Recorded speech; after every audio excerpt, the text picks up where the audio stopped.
Well, I want you to think about when you see someone who looks like an overnight success. That's a 20-year overnight success. But self-made billionaire, did it on her terms. But I told you to start with that 80% of wealth building is psychology and 20% is mechanics. How much of what she did was mechanical, was strategic?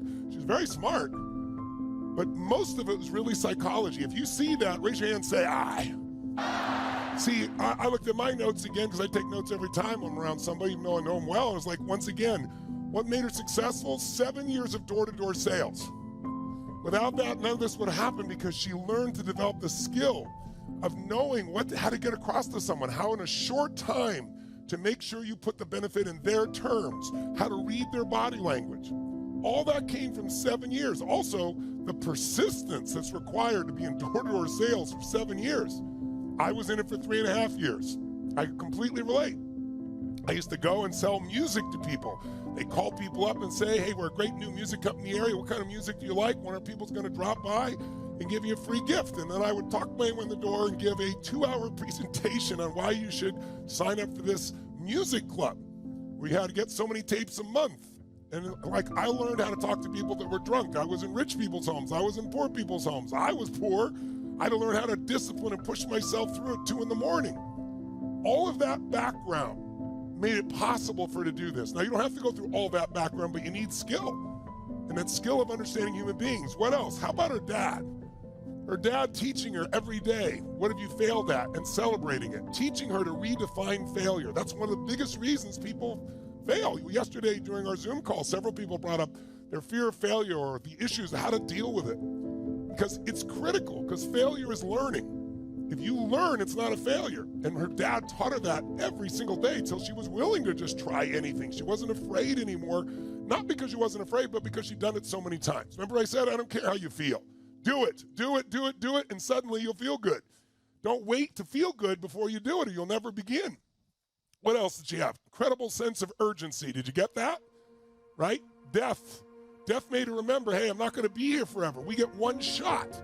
People forget that, but that sense of urgency made her drive. Then how did she find her way? Because many of you have a vehicle. How many of you already have a financial vehicle, meaning you own your own business or a beginning one? Let me see your hands percentage-wise. Huge percentage. How many of you don't yet have a vehicle, meaning you're just all you have currently is a job or a career? You don't have a vehicle of your own economy per se, okay? So how did she find that vehicle? She asked. So, my teacher, Jim Rohn, used to say, ask and you shall what? Receive. It's a pretty good formula, right? It's in the good book. But what I learned being around Jim Rohn was you can't just ask, like, give me $1 million. You got to ask specifically. If you say, give me more money, here's $1, you're out of here. So ask specifically, jot it down. If you're going to ask for something, you got to ask specifically. But you also, secondly, have to give something first. You have to add value to them first. Some of you are in the darkest of darkest valleys. I don't know what you're going through, but I know what you need. Hope.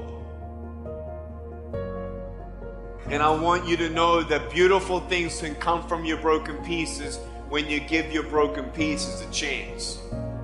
You, me, or nobody is gonna hit as hard as life. But it ain't about how hard you hit. It's about how hard you can get hit and keep moving forward. How much you can take and keep moving forward. That's how winning is done. In the last 90 days, how many books have you read? In the last year, what new skill or knowledge have you acquired? What kind of investment have you made in you? So I'm saying that as you begin to look at where you want to go, if you want to make it today, and things are changing so fast, you have to literally run to stand still. I'm saying that you've got to make some conscious effort to begin to work to develop you. Your gift will make room for you. Now, what is your gift? It's the thing that you do the absolute best with the least amount of effort. That's your gift. Quit running away from the gift. Your gift will make room for you. Stop trying to be something you ain't gifted at. How to turn nothing into something. How tangible are ideas and imagination? Ideas that become so powerful in your mind and your consciousness, they seem real to you even before they become tangible. Imagination that is so strong that you can actually see it. You can actually see it. If somebody cannot see it when it is not here, then it will never be here. There's joy in the journey. I want to be a billionaire. Where I'm at right now, oh, please understand I'm cool. But if I could get $1 billion, though, if you destroy the dream, the Bible says a man without a dream or vision shall perish. It never mentions if you don't have an education. Today, for an entrepreneur to think big, piece of cake today. So whatever the big thinking idea is that I have, I need confidence to be thinking bigger.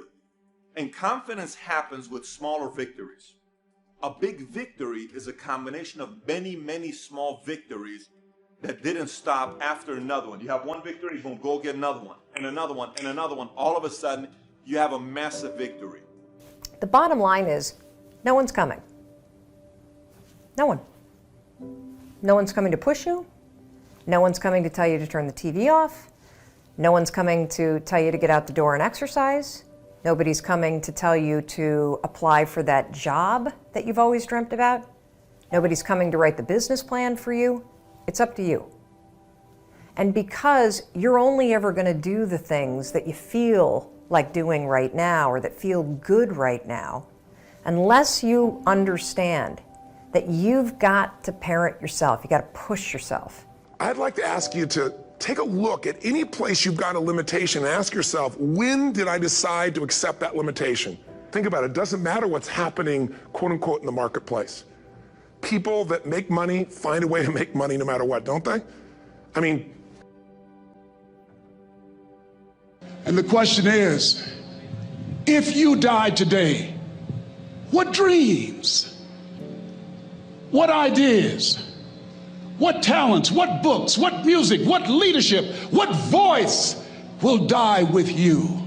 Miles Monroe, great orator and speaker, said the wealthiest place on the planet, it's not in the Far East where there's oil in the ground. It's not in South Africa where there are diamond mines. He said the wealthiest place on the planet is the cemetery. Because there you'll find greatness that we've never seen. There you'll find talent and genius and potential never actualized. Perhaps that's why Henry David Thoreau wrote the words, "Oh God, to reach the point of death, only to realize that you've never lived." Maybe that's why some unknown writer wrote the words, "What if you live your whole life only to discover that it was wrong? That it was wrong. That you were chosen to do something else and you didn't do it." This may be the biggest problem we face as a society. People don't remember that skills have utility. They let you do something. You don't learn to build a house to impress your parents. You learn to build a house so people can live in the house you build. And once people understand that, like, holy shit, you're building this house so somebody can live in it, build a home in it, have a family, be sheltered from storms, like, it's a real thing, man. And so all of that effort and energy you went into, I have the chills right now, is so you can create that moment for yourself, for other people. It is something so much more than going to architecture school, which maybe you went to because your parents wanted that and they were architects. And so you do that thing for that and you forget that the whole reason you became an architect was to build houses. And so once people realize, oh, I'm putting all of this time and energy to build these things because they let me do something. What do I want to do? What do I want to give? What do I want to create? When you look at skills from that perspective, it is being a superhero. It is being a superhero. You're going to collect these abilities. These abilities actually let you do something. The fact that Superman can fly allows him to save people, allows him to do things other people can't do. We all have this opportunity to become capable of the extraordinary, to be able to do things other people can't do. And that feels so good. If there's one thing to get excited over, that's it. Get excited over your ability to make yourself do the necessary things. What could you make yourself do starting tomorrow that would change it all? No! Tell it. Now, see, that's exciting. On any given day, you can massively change the direction of your life. Murder is a clear example that any one person on any given day can forever alter the course of their life. It just happens to be a negative act. But just as sure as you can commit a negative act, you can also commit a positive act and forever alter your life whenever you wish. Now that's exciting. And whatever that act might be that changes your life. The guy finally takes a shotgun to his car and blows out every window, destroys every tire, puts 100 rounds in this shabby old thing. And he says, I have driven this embarrassing thing for the last time. And not only will I never drive it again, nobody else will ever drive it again.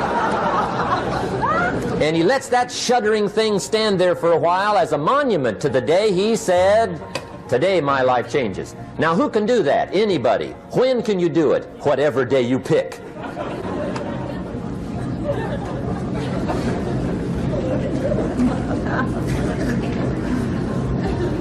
Now here's the key to discipline. Start with the little disciplines, get excited over the little disciplines, and get right on those, because those will lead to the big ones. You can't handle the big challenges in life unless you take on the little ones. Make a list of all the things you can do, get right on those, discipline yourself for those, both for the results and for the muscle and for the practice, so that when life hands you some big challenges, you'll be ready, you'll have the muscle. But see, if you don't handle the small ones, you can't take care of the big ones.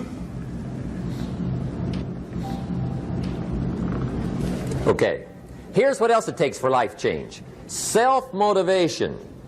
Key phrase, self-motivation. I don't know why we call it self-motivation. It's really the only kind there is. You've got to motivate yourself. Because I found out you can't change people. They can change themselves, but you can't change them.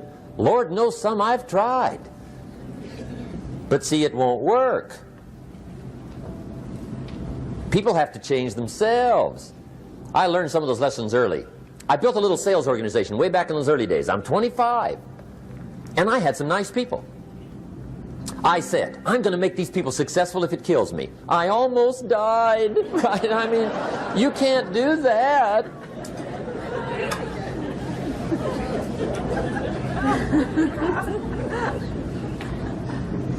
See, I've discovered this. Good people are not trained, they're found. You find good people. You don't make them good, you find them good. Training really is for the purpose of finding good people. You don't need much instruction for a good person.